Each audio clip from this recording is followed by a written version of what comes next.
بسم اللہ الرحمن الرحیم۔ السلام علیکم۔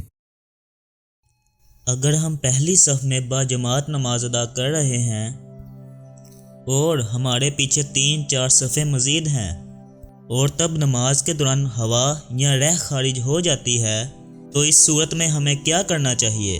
کیا ہم نماز جاری رکھ سکتے ہیں؟ کیا وضو برقرار رہتا ہے؟ یا اگر ہم دوسروں کو نماز میں ڈسٹرب نہ کرنے کی نیت سے وہیں کھڑے رہیں اور بعد میں وضو کر کے نماز کو مکمل کر لیں تو کیا ہمیں باجماعت نماز کا ثواب ملے گا؟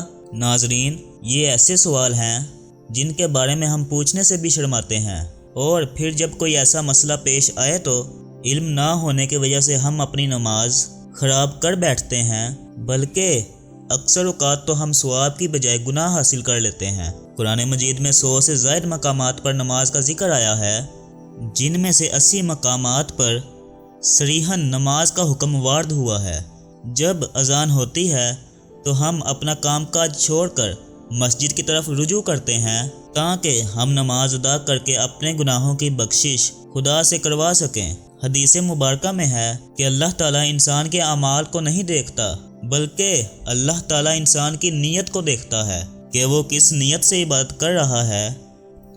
نماز جیسے اہم فریضے کی ادائیگی کے لیے باوضو ہونا اور دوران نماز باوضو رہنا نہایت ضروری ہے۔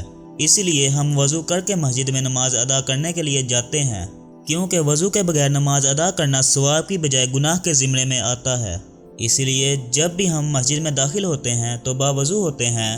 نماز کے لیے ضروری ہے کہ ہم جس جگہ پر نماز ادا کر رہے ہوں تو اس جگہ کا پاک صاف ہونا ضروری ہے۔ وہاں روشنی ہونی چاہیے، اندھیرے میں نماز ادا کرنا جائز نہیں ہے، اور ہمارا جسم اور کپڑوں کا پاک ہونا بھی ضروری ہے، اور نماز کو ادا کرتے ہوئے بھی ہمارا وضو برقرار رہنا ضروری ہے۔ اگر نماز کے دوران ہوا خارج ہو جائے یا جسم کے کسی حصے سے خون بہہ جائے، ایسی صورت میں ہمارا کیا لائحہ عمل ہونا چاہیے؟ آئیے کچھ واقعات اور احادیث مبارکہ سے معلوم کرتے ہیں۔ ایک دفعہ چند لوگ مسجد میں نماز ادا کر رہے تھے کہ کسی ایک شخص کی ہوا خارج ہو گئی۔ جب ہوا خارج ہوئی تو اس کی بدبو سارے کمرے میں پھیل گئی۔ جو لوگ نماز ادا کر رہے تھے سب کو معلوم پڑ گیا کہ ہم میں سے کسی نہ کسی کا وضو ٹوٹ گیا ہے۔ پھر ان چند بندوں میں سے کسی نے یہ معلوم نہ ہونے دیا کہ کس کا وضو ٹوٹ گیا ہے۔ اس نے شرم کے مارے نماز نہ توڑی اور نماز کو جاری رکھا۔ اس کا پردہ رکھنے کے لیے یہ چاہیے تھا کہ وہاں جو 2-4 لوگ نماز ادا کر رہے تھے وہ سارے وضو کر کے دوبارہ نماز ادا کرتے تاکہ اس بندے کو شرمندگی نہ ہوتی اور نماز کو پھر سے ادا کیا جاتا، پر نمازیوں نے ایسا نہ کیا۔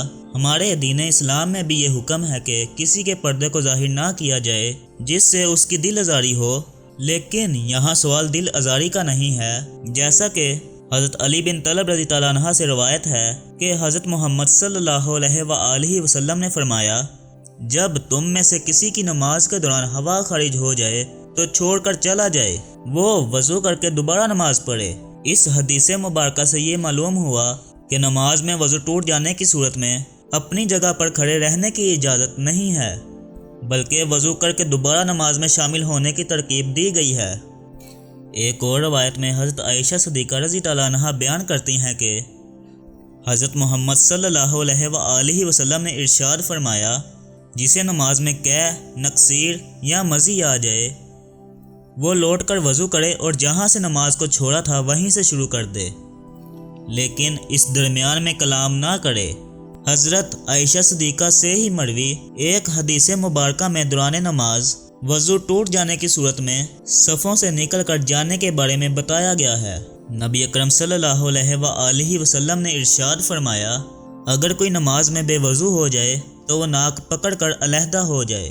حدیث مبارکہ سے یہ واضح ہے کہ اگر کوئی مسلمان بھائی باجماعت نماز ادا کر رہا ہو تو اس کی ہوا خارج ہو جائے، چاہے وہ پہلی صف میں کھڑا ہو یا دوسری صف میں کھڑا ہو، اس کو چاہیے کہ نمازیوں سے الگ ہو جائے تاکہ اس کی بدبو سے دوسرے نمازی تنگ نہ ہوں۔ وہ دوبارہ وضو کر کے جماعت کے ساتھ شامل ہو جائے، اور اگر کوئی رکعت رہ جائے تو اسے بعد میں مکمل کر لے۔ بعض اوقات نماز میں وہم سا ہونے لگتا ہے کہ اس کی ہوا خارج ہوئی ہے، حالانکہ کچھ بھی خارج نہیں ہوا ہوتا۔ یہ شیطانی وسوسہ ہوتا ہے جو انسان کی نماز خراب کرنے اور اس میں عدم خشوع کے لیے پیدا کرتا ہے اس لیے نماز کو اس وقت تک نہیں چھوڑنا چاہیے جب تک اسے ہوا خارج ہونے کا یقین نہ ہو جائے۔ عباد بن تمیم اپنے چچا سے بیان کرتے ہیں کہ ایک شخص نے رسول اللہ صلی اللہ علیہ وآلہ وسلم کے سامنے شکایت کی کہ اسے نماز میں خیال سا آتا ہے کہ اس کی ہوا خارج ہوئی ہے، تو رسول اللہ صلی اللہ علیہ وآلہ وسلم نے فرمایا وہ نماز سے اس وقت تک نہ نکلے یا نماز اس وقت تک نہ توڑے جب تک وہ ہوا خارج ہونے کی آواز نہ سنے یا اس کی بدبو نہ پائے۔ حدیث مبارکہ سے یہ مراد نہیں کہ حکم آواز سننے یا بدبو آنے پر معلق ہے، بلکہ مراد یہ ہے کہ ہوا خارج ہونے کا یقین ہو جائے، چاہے اسے آواز نہ آئے اور بدبو نہ بھی سونگھی گئی ہو۔ دین اسلام میں یہ حکم کسی بھی جگہ موجود نہیں ہے کہ اگر نماز کے دوران آپ کی ہوا خارج ہو جائے تو آپ اپنی نماز جاری رکھیں۔ اگر آپ ایسا کرتے ہیں تو آپ ثواب کی بجائے گناہ حاصل کر رہے ہوتے ہیں۔ حضرت محمد صلی اللہ علیہ وآلہ وسلم کی حدیث پاک سے یہ ظاہر ہے کہ اگر نماز کے دوران آپ کی ہوا خارج ہو جائے پر آپ شرم کے مارے کسی کو یہ ظاہر نہ ہونے دیں تو اسی حالت میں اپنے ناک پر ہاتھ رکھ کر نمازیوں سے پیچھے ہو جائیں کہ میرے ناک سے خون بہہ رہا ہے۔ دوسرے سب یہ سمجھیں گے کہ اس کے خون بہنے سے وضو ٹوٹ گیا ہے، اسی لیے یہ دوبارہ وضو کر کر نماز ادا کرے گا۔ اس سے اس بندے کی عزت بھی رہ جائے گی اور نماز بھی ادا ہو جائے گی۔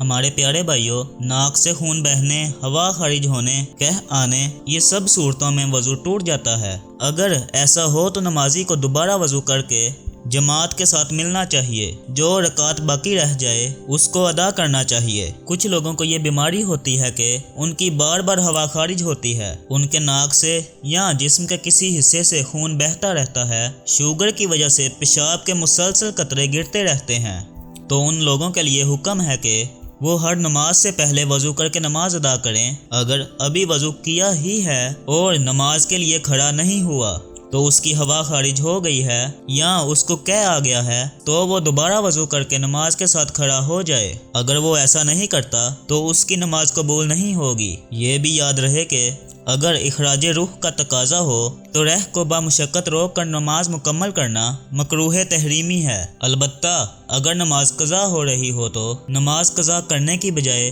رہ کو قابو کر کے نماز مکمل کرنا بہتر ہے۔ اللہ تعالیٰ سے دعا ہے کہ وہ ہمیں 5 وقت کی باجماعت نماز ادا کرنے کی توفیق عطا فرمائے، ساتھ ہی ساتھ باوضو رہ کر نماز ادا کرنے کی توفیق عطا فرمائے۔